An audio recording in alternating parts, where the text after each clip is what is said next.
Welcome back. You're watching NDTV Profit. We're keeping a focus on earnings, and L&T Technology came out with their earnings a day earlier. Very stable quarter, profits up 3.3% at 112 crore rupees. Total income higher by 1.5% at 837 crore rupees. That stock is absolutely flat. The margins also stable at 18.6%. I spoke with Keshav Panda, MD and CEO of L&T Technology Services. This is the company's first earnings post their listings, and I asked him that we saw strong revenue growth of about 3.2% in constant currency terms in the second quarter. Which were the segments that did well and what worked for the company?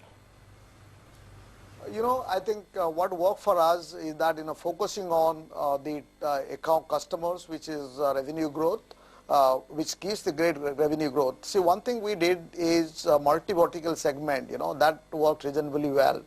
Always risk mitigation point of view, focusing on one vertical that doesn't do well, it impacts the revenue.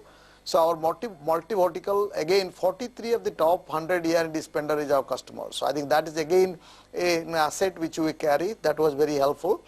And the third thing is, as you can see, our operations point of view, I think we did reasonably well in terms of our operating margin, 27.5% year-on-year growth, and net profit 19.7% growth. I think these are the two parameters. We focused not only on the revenue growth, but we also focus on the operations.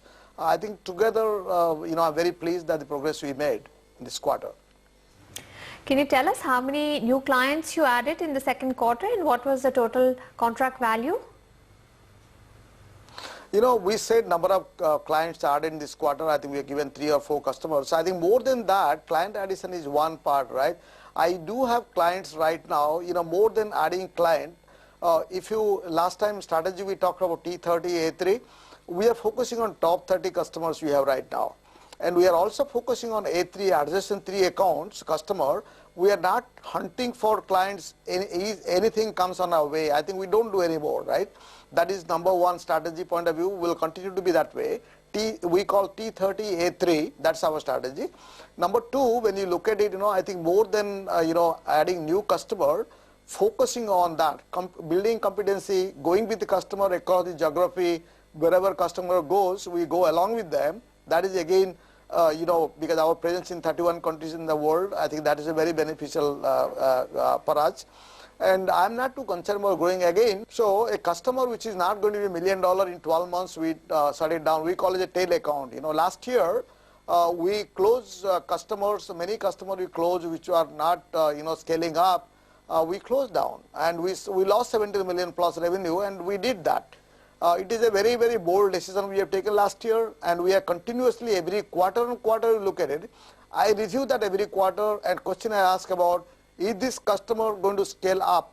If not, then shut it down, because we can't invest on every customer, right? We are multi-vertical, we are multi-geography, and it's important for us to focus on few customers where we invest and grow with them.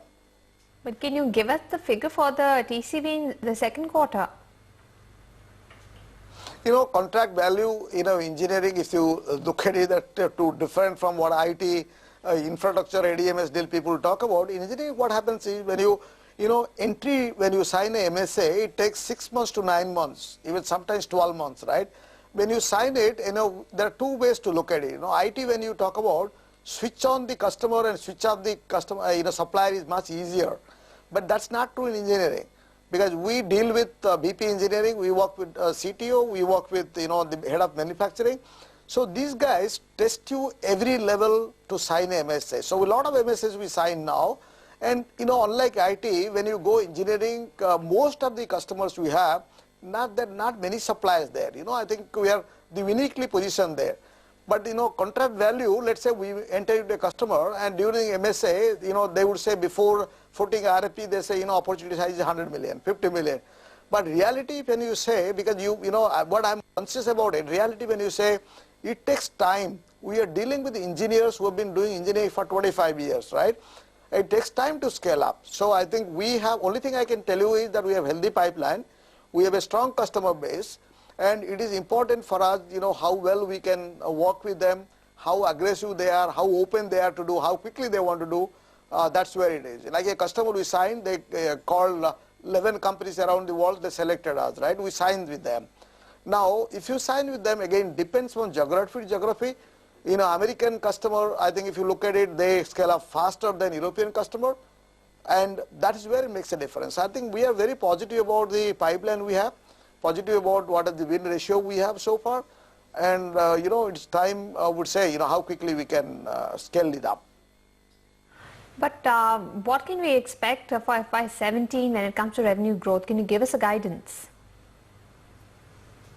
You know, as you can see, the margin improvement you did quarter on quarter. I think, you know, this is the first time I'm doing this.